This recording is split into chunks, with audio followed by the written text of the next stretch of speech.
No, I'm not. Not unless you're going to arrest me. Okay. I don't know what I did. I just told you, sir, you were speeding. I was not speeding. I never went over 25 miles an hour. Yeah, you did, sir. No, I didn't. Okay. Absolutely not. I never went over 25. Where are you headed to? What is that? No, I don't understand what any of that matters. If you're going to write me a ticket for speeding, then write me a ticket for speeding. We'll go to court. I will. Okay. Okay.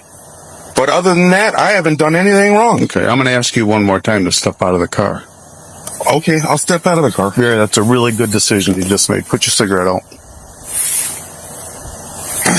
Well, you're on a power trip, huh? No, it's no power trip, sir. Absolutely. I'm just doing what the law allows me to do. What law are you referring to? The Michigan law, sir. What Michigan law? Cite the statute that you're referring to. Michigan law requires you to step out of the vehicle when asked by an officer. Do you understand that law? No, apparently I don't, because it doesn't exist. It doesn't exist? No, what probable cause do you have for having me to get out of the car? Because I asked you to. You asked. Is it a lawful order? Yes, sir. Really? Yes, sir. How? What do you mean, how? Yeah, I'm asking you how. Why? What do you mean, how? Yeah, what is your reasonable, articulable suspicion? Don't need one, that sir. I've committed a All crime? I can do is ask you to. Right. I just asked you if you were asking me or telling me if it was a lawful order. You said that it was a lawful order. Now you're saying that you were asking. Can you get a supervisor out here, please? All right, guys. The clock starts now, and we're diving straight into a confrontation that detonated only 2 weeks ago. What begins as a routine traffic stop rapidly mutates into something far more volatile. From the first exchange, you can feel the pressure stiffen in the air as the officer approaches with an attitude sharpened like a blade. The driver tries to stay calm, but the questions keep coming in fast, clipped bursts meant to push him off balance. Instead of professionalism, the officer launches into commands that feel more like attempts at domination than safety measures. You can almost hear the gears grinding as the interaction slides toward hostility. Whether it's ego or adrenaline, the officer steps forward ready to ignite this encounter. And this is where everything starts to unravel. No. I'd like to speak with a sergeant. Okay. This is the deal here. Okay. I'm going to go back and I'm going to run your name. Okay. I'm going to come back and I'm going to give you a chance to think about you getting out of the car. I'm not. No. You're listen, who are you talking to? You're not intimidating me. I'm not trying to intimidate you. If you're going to write me a ticket, and then I'm going to ask you to get out of the car. Okay. Okay? Hey. And if you don't get out of the car, you are going to jail. For what? Do you understand? For what? Do you understand? Deputy Lane, do you understand? What have I done to create this hostile? I'm asking you to de-escalate. Doesn't matter. Get out of the car. Sir, I'm asking you what I did. Sir, I'm not going to ask you again. You're opening my car door and removing me for what, a speeding ticket? I am asking you to get out of the car. And I told you I would get out. Then get out. I don't understand why you're being this way. Being which way, sir? You're being hostile. You're not being hostile. De-escalate, sir. De-escalate? I'm not upset. What do I need to de-escalate? Are you kidding me? You're threatening me? No, it's not a threat. Okay, listen. Here's the deal, sir. Can I ask you something? Not till I'm done talking. Not till I'm done talking. What is with your power trip? Not till I'm done talking. It's not a power trip, It is. Sir. Why are you being authoritative over me? If you want to write me a speeding ticket, sir, go ahead. Keep talking, okay? Keep talking and let me know when you're done. I'm sorry. You let me know when you're done. Keep your hands out of your pocket. You let me know when you're done, and then I will talk. Okay, I'm done. Are you sure? Yes, sir. All right, guys. This is the moment where the officer demands the driver exit the vehicle, claiming a legal authority he refuses to actually cite. The driver challenges him, asking for the statute, the justification, the real reason behind the forceful tone. But instead of clarity, he gets a mix of contradictions and shifting explanations that only fuel the tension further. Every sentence from the officer is dipped in impatience, a performance of authority instead of a demonstration of it. The question morphs from "step out" to "you're going to jail" in a heartbeat. The driver tries to reason, tries to calm the moment, but the officer's threats thunder louder. The escalation becomes deliberate, and you can sense the officer wants control more than resolution. You're not going to erupt anymore? No, I'm not. Okay. Michigan law requires you to get out of a police car when requested by a police officer. Well, I wasn't in a police I'm not done. I wasn't in a I'm not done talking. You told me when I said when I asked you if you were going to be done talking so I could talk. Sir, I was done Go ahead, you talk again. I was done Keep talking. Go ahead. You just told me when you told me to get out of a police car. All I'm saying It's required by law, and you're not in a police car. That's what I just said. You are not in a police car, sir. You just told me I was in a police car. When you tell me to get out of...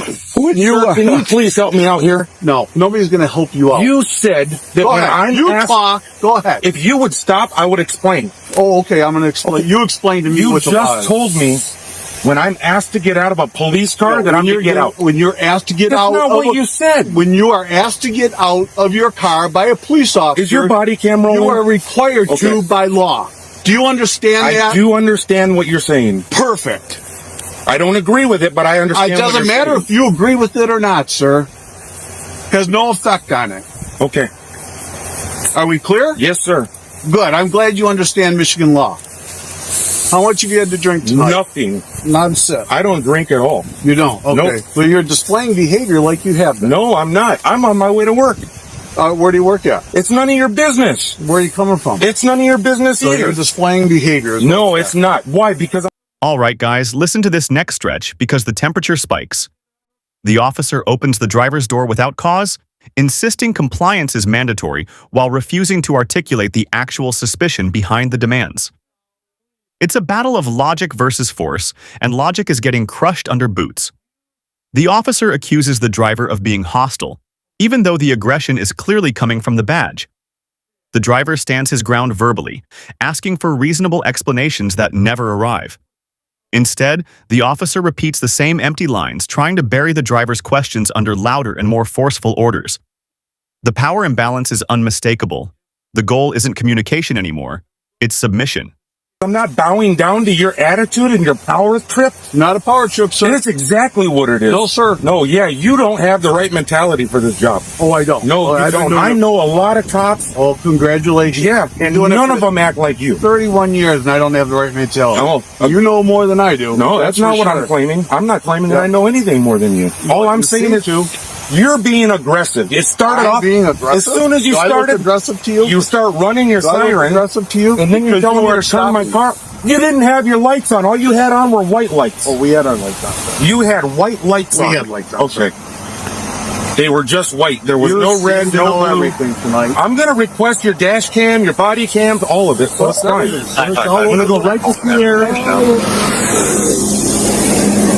No, I'm not. Sir, we'll be here for a minute. Nope. I'm just saying that none of them act like you. I've never had this experience with a cop ever. Never. Wow.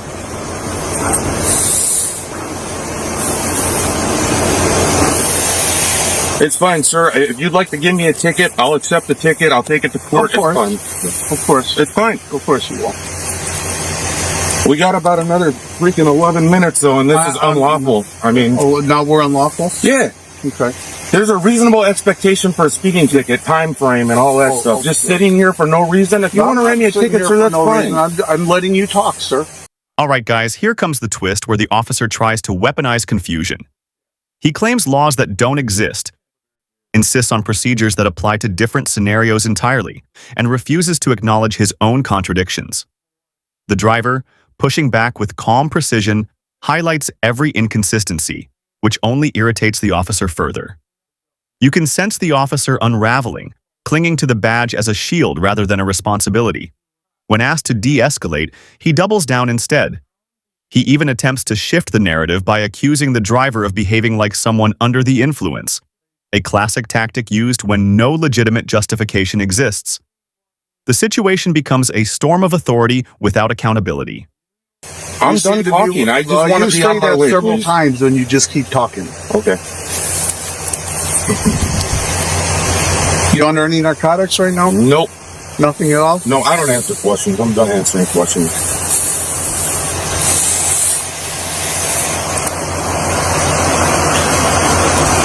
You ever been arrested before? I said, sir, I'm done answering questions. We'll stand right there. Yep, absolutely.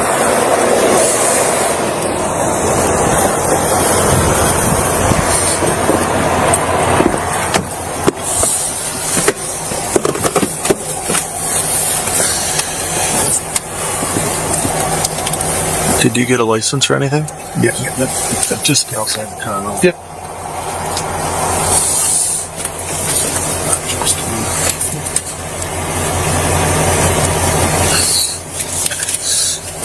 I feel like his pupils were pretty dilated.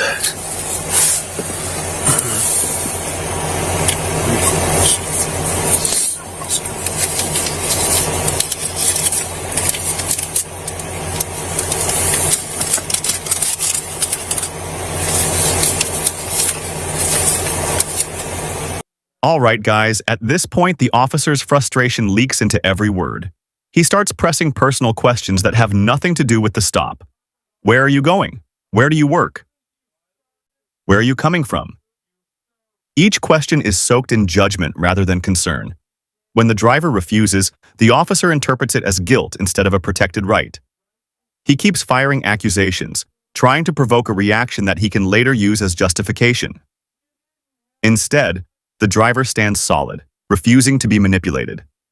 The clash turns into a psychological tug-of-war, with the officer trying to break composure that refuses to crack. The temperature keeps rising, and the clock keeps ticking. Line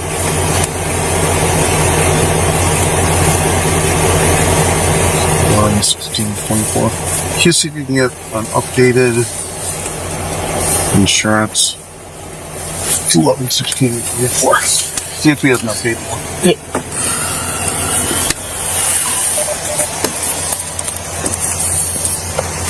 Do you have a updated insurance card on you in your vehicle? This one's expired, sir. I get it on my phone if that's okay. Yeah, that's great. I apologize. I did not want this to go this way at all. That guy, he's got an attitude problem. I don't know what the problem is.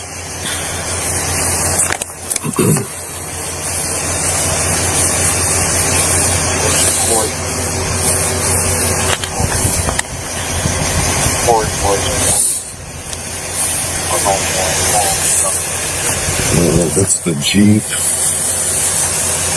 That's the other Charger.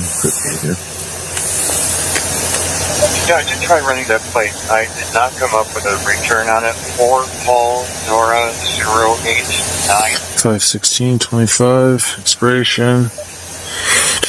2006 Dodge Charger. Can I go check the VIN real quick? Yes, sir, absolutely. Thank you. You for being professional, sir. All right, guys, now we watch the situation shift as backup arrives. Suddenly, the tone changes, and professionalism finally steps into the frame. A second officer approaches, calm and controlled, instantly exposing the first officer's behavior for what it was: unnecessary aggression. The new officer asks simple questions, verifies documents, checks the VIN, and operates with actual procedure rather than bluster. The atmosphere softens, not because the situation changes, but because competence replaces intimidation. Even the driver acknowledges the difference. In the presence of reason, the chaos temporarily dissolves, but the damage from the earlier escalation is still hanging like smoke in the air.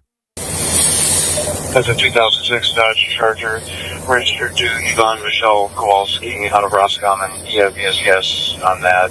Plates are good through November of 2025. Stand by for the next.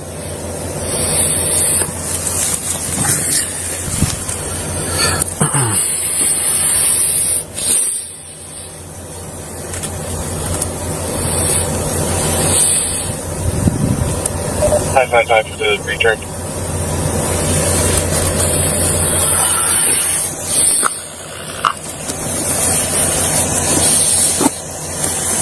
What?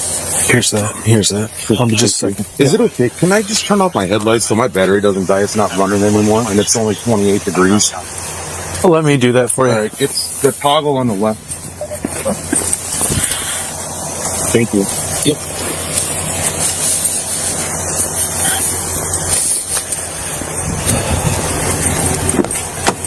You get a ticket up there? Huh? Where's your ticket book? It's right here, sir. The insurance? Yes, sir. It says 2025 on it.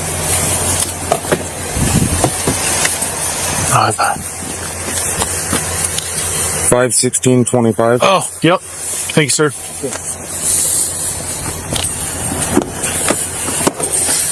It was current. All right, guys, this stretch shows how quickly order can return once proper conduct enters the scene. The second officer confirms the registration, checks the insurance, and handles the details that should have been handled from the start. The contrast is almost unbelievable. What took the first officer nearly 10 minutes of rage takes the second officer 90 seconds of calm. The driver, freezing in the cold, is finally treated like a human being rather than an enemy. The stop begins to look like what it should have been: efficient, respectful, procedural. But even as the process finally moves forward, the shadow of the earlier confrontation lingers as a reminder of how fragile these interactions can be. The only thing that I thought was weird is that I checked the VIN because he showed me his insurance on his phone. And there's like a pink pouch that's jammed up in the dash right where the VIN number is. The plate can go back valid. You can tell him he can have a seat in his car. We'll be right with him.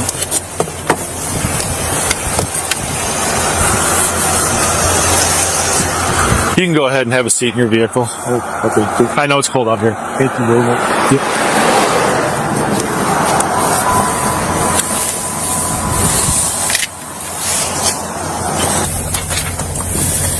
He's obviously having some issues this morning.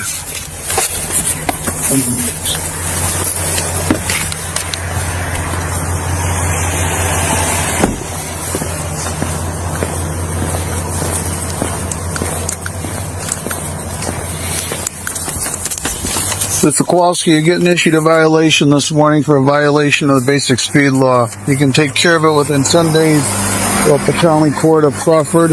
All the directions are on the back, the court address and phone number on the front. Do you have any questions? Not for you. Thanks. Okay. Make sure you have your seatbelt on, okay, sir? All right, guys, the final moment arrives when the ticket is issued at last. No arrest, no charges, no justification for the aggression that dominated the entire encounter. Just a basic speeding citation that could have been handed out in minutes instead of dragging into a scene of intimidation. The driver takes the ticket calmly, chooses not to argue any further, and the officers walk away. But the lesson stays. Encounters like this are exactly why the public must know their rights, exactly why cameras matter, and exactly why accountability is essential. Silence protects misconduct. Awareness exposes it. And knowing your rights might be the only shield you have when someone with authority decides to use force instead of reason.